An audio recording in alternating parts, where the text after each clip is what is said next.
Gần đây anh em vào CDA bị lỗi như thế này thì anh em làm theo mình trong video nhé. Chào anh em đã quay trở lại với iPhone 4S TV. Sáng có một khách gửi cho mình cây đây này. Đây cứ bật vào là nó mất tiếng anh em nhé. Nó bị anh em có ai bị hiện tượng này không? Bây giờ tăng giảm âm lượng là mất luôn này. Bị như thế này chỉ có thay cụm âm lượng này là xong anh em nhé. Giờ mình sẽ tiến hành thay luôn. Đầu tiên là tắt nguồn đã.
Muốn thay là cụm nó phải tháo mền ra đã anh em nhé.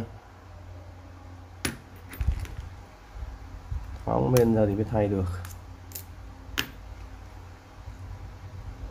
Vẫn còn thiếu hai con ốc chưa tháo ra đây. Này con này.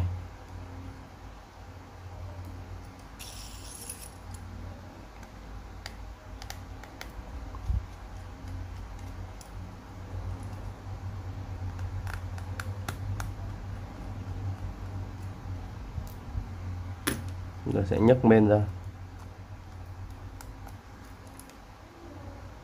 Cái này là 16GB.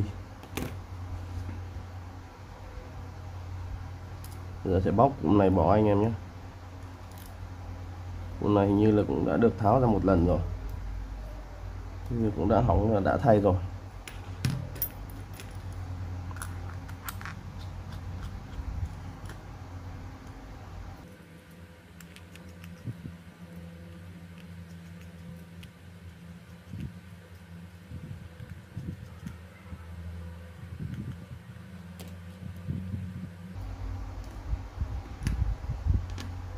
Vẫn một con ốc ở trong đây nữa.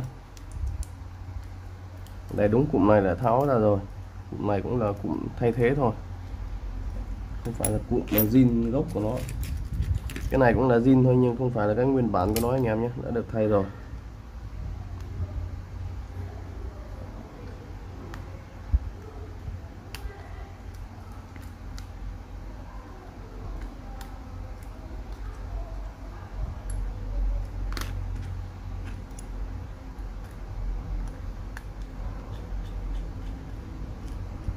Đây là đã hết ốc.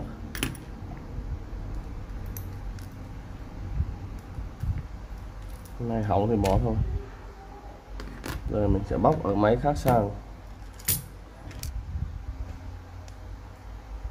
xem có cụm nào sườn xấu bóc cho đỡ tiếc.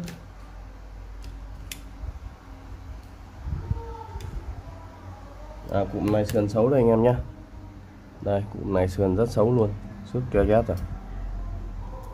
Mình sẽ bóc luôn cụm này ra. Rồi vẫn còn này tanh tách luôn.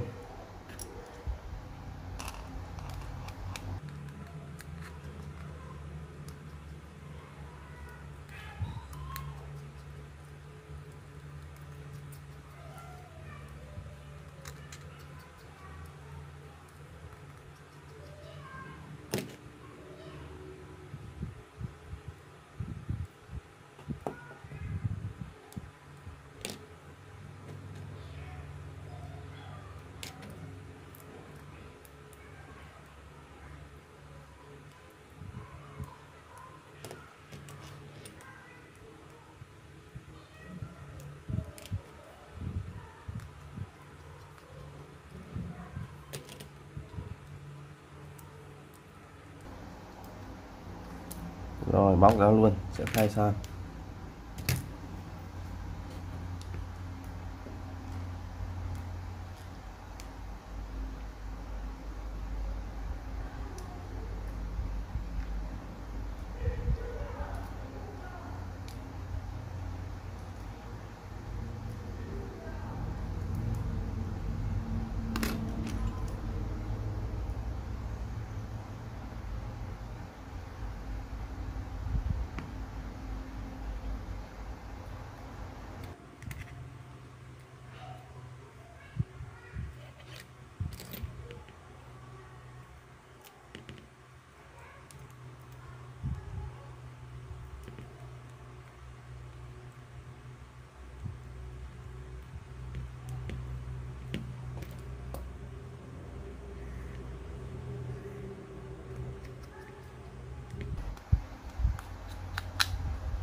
Rồi tanh tách cho anh em nhé, hạt dung cũng tanh tách luôn. Vậy là đã xong. Giờ mình sẽ lắp main vào để test thôi.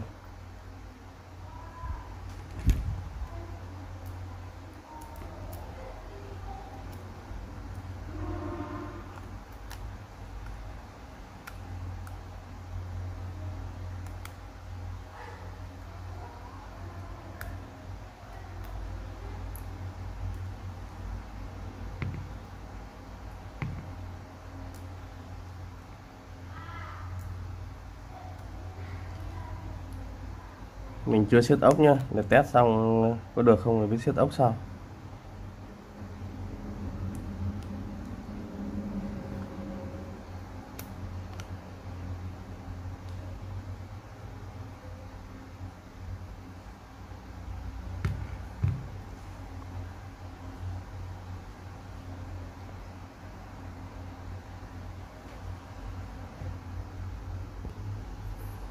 Rồi vậy đã khởi động lên anh em nhé.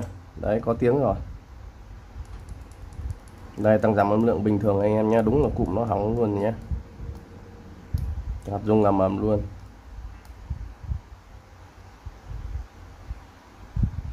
Vào đây, đấy có tiếng bình thường rồi anh em nhé.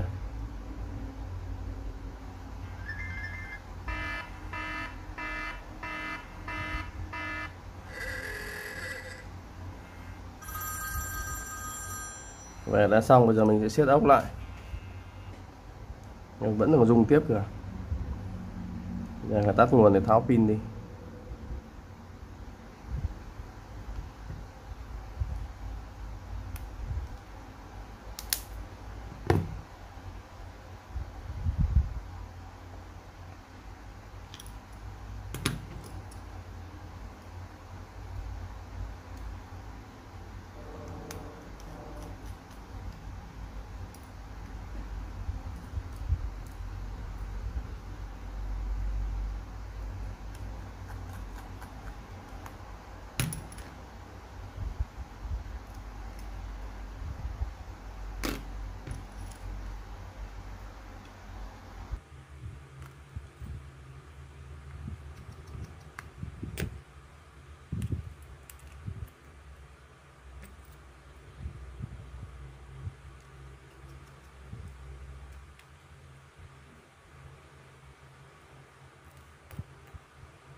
để khởi động lại nguồn để kiểm tra lại.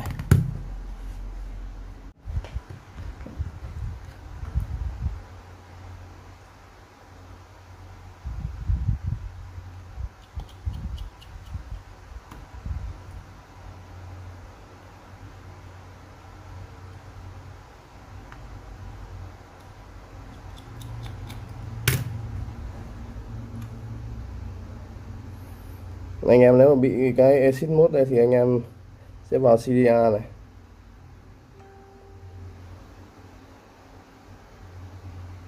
vào phần đã cài đặt này, gỡ cái này ra nhá, option đây này, anh em xóa đi là nó sẽ hết.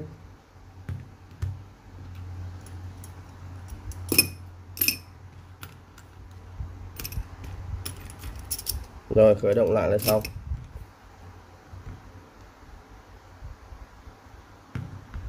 Đã khởi động lại và bình thường mất cái exit mode kia anh em nhé. Đấy, tăng giảm âm lượng bình thường này.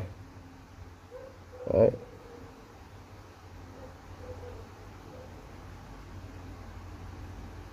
Này là bản 16 VLLA. Xong cái này mình đã cài sẵn hết rồi. Còn đây là 3GS. Vẫn xem YouTube bình thường nha.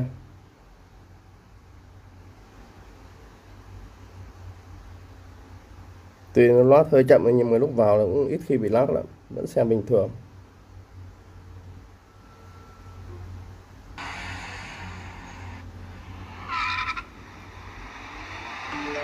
Đấy, vẫn ngon lành luôn anh em nhé.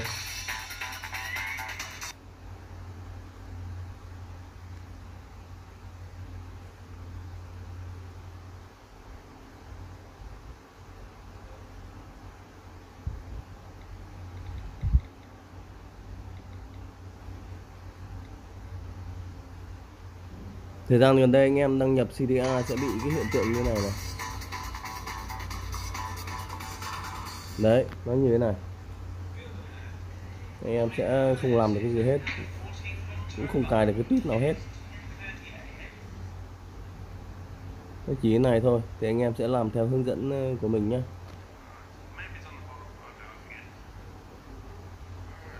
Rồi anh em sẽ thoát ra khỏi CDA và vào Safari. Và thêm cho mình cái chứng chỉ mình sẽ để trên màn hình đấy nhá.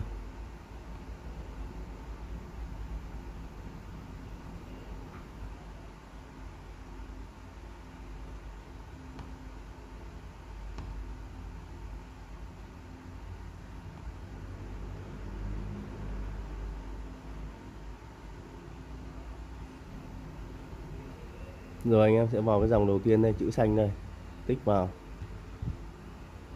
Rồi ấn vào cài đặt. Cài đặt.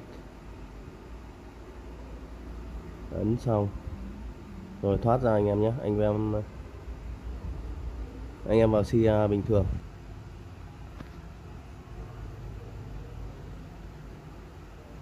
Đấy, vậy là được bình thường rồi anh em nhé. Đã thành công rồi. Và anh em cứ làm các bước tiếp theo như là mình đã hướng dẫn ở các video trước nhé.